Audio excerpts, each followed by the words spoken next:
আসসালামু আলাইকুম। আমি আজকে চলে এসেছি সুনামধন্য একটি জেলা গাজীপুরের মাওনা শ্রীপুর একটি থানার দারুল উলুম আব্দুল সত্তার দারুল উলুম মাদ্রাসা। এই মাদ্রাসাটি আমার ছেলে পড়ে, বড় ছেলে, হাফেজিয়া মাদ্রাসা। এখানে আজকে আপনাদেরকে এই মাদ্রাসাটি ঘুরে দেখাবো ইনশাল্লাহ। চলেন সাথে দেখা যাক। আমরা মেন গেট পারলাম এবং মাদ্রাসা ঢুকতেই ডান সাইডে পড়ে যাবে অতি চমৎকার একটি মসজিদ। অনেক দূর দূরান্ত থেকে অনেক মানুষ এসে এই মসজিদে সালাত আদায় করে। আমরা দেখাবো মসজিদ চত্বরের ফ্রন্ট সাইডে, ভিতরে জায়গা না হলেও ফ্রন্ট সাইডে কিন্তু হিউজ জায়গা বেঁধে দিয়েছে মাদ্রাসা কর্তৃপক্ষ, যাতে এখানেও বাইরেও এই জায়গায় সালাত আদায় করতে পারে জুমার নামাজ সালাতের জন্য। এবং দেখেন এটাও কিন্তু সম্পূর্ণ টাইলস করা এবং পরিষ্কার পরিচ্ছন্ন থাকে 24 ঘন্টা। শুক্রবারে এটা ওয়াশ করা হয় টোটাল মসজিদ, এবং প্রায় এটা ওয়াশ করে একদিন দুদিন পর পরে কর্তৃপক্ষ, যেটা আমাকে জানালো।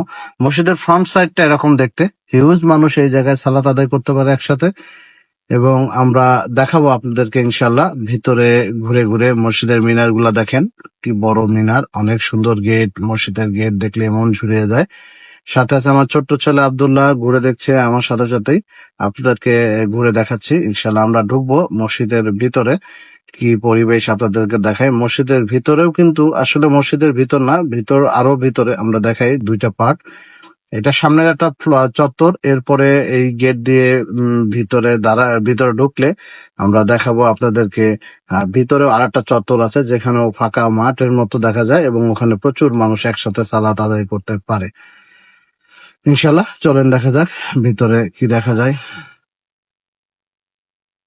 ভিতরে আমরা দেখতে পাচ্ছি, এই যে দেখেন বিশাল এক চত্বর, এখানেও মানুষ সালাত আদায় করতে। মেইন মসজিদটা কিন্তু আমার পিছনে রয়ে গিয়েছে। বড় দরজা দেখা যাচ্ছে, যে বাম সাইডে ফাঁকা, ডান সাইডেও ফাঁকা, এবং পিছনে হলো বড় মসজিদটা, মেন মসজিদ। বিশাল মসজিদ, ভিতরে এখন বন্ধ আছে। এই মসজিদটা লম্বা, অনেক বড়। যাই হোক, এই মসজিদে সালাত আদায় করার সৌভাগ্য আমারও হয়েছিল কয়েকবার, বেশ কয়েকবারই। আমি প্রায় আসলে এখানে যদি বিকালে আসি তাহলে পড়ি।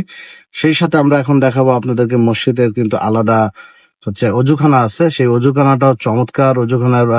অজুখানাটা দেখে মন ভরে যায়। দেখেন অজুখানার সামনে টাইলস করা, এবং ভিতরে যে আমরা ঢুকছি এটা আলাদাই একটা অজুখানা, যে অজুখানাটা দেখলেই মন ভরে যায়। এখানে সুন্দর পরিবেশ, আবার টাইলস করা A to Z। দেখেন ফিউজ মানুষ একসঙ্গে উজু করতে পারে। এবং বাম সাইডে দেখাচ্ছে আপনাদেরকে, এই দেখেন ওয়াশরুম আছে, এবং এগুলা অজুখানা, প্রচুর লোক একসঙ্গে উজু করতে পারে। আলহামদুলিল্লাহ, আমরা মসজিদ থেকে বের হয়ে গেলাম, সামনে মেন গেটের দিকে আবারও যাচ্ছি। মেন গেটে যাওয়ার উদ্দেশ্য হচ্ছে, এই যে মেন গেটের সামনে কিন্তু গাড়ি পার্কিং এর ব্যবস্থা, অভিভাবক এবং দর্শনার্থীদের জন্য গাড়ির ব্যবস্থা। এই যে আমার গাড়িটা পার্কিং করে রেখেছি, এবং এই জায়গায় সমস্ত গাড়িগুলো এসে শুক্রবারে জমা হয়। আজকে শুক্রবার, আজকে আসতে শুরু করেছে, আমরা একটু আর্লি এসেছি, তাই সুযোগ পেলাম একটা ভিডিও করার জন্য। আপনাদেরকে সাথে নিয়ে একটু ঘুরে দেখাবো মসজিদটা ইনশাল্লাহ। এখানে আছে বিশাল এক মাঠ, আমার পিছনে দেখতে পাচ্ছেন বিশাল এক মাঠ। বাচ্চারা এখানে খেলাধুলা করে সময় পেলেই। চারপাশে হিউজ বড় বাউন্ডারি ঘেরা, কেউ বাইরে বেরোতে পারবে না। আর পিছনে যে বিল্ডিং গুলো দেখছেন, এটাই মূলত মাদ্রাসার মেন বিল্ডিং, এবং মাদ্রাসার মেন বিল্ডিং এর এটা হচ্ছে মেন গেট। তো এই মাদ্রাসা বিল্ডিং এর মেইন গেটের ঢুকতেই আপনি ডান পাশে পেয়ে যাবেন হচ্ছে প্রিন্সিপাল বা অধ্যক্ষর রুম, এবং এগুলা যা দেখছেন সবগুলাই হচ্ছে মাদ্রাসা বিল্ডিং। আমরা দেখাবো ইনশাল্লাহ। অধ্যক্ষ রুমটা এই মুহূর্তে তালা মারা আছে, যদিও দেখে বোঝা যাচ্ছে শুক্রবার এই টাইমে অধ্যক্ষ থাকে না। এই যে ডান সাইডে গ্লাস দেখতে পাচ্ছেন দুইটা বড় বড়, এটা হচ্ছে অধ্যক্ষ রুম। আর সোজা যেটা দেখা যাচ্ছে এটা হচ্ছে অফিস কক্ষ।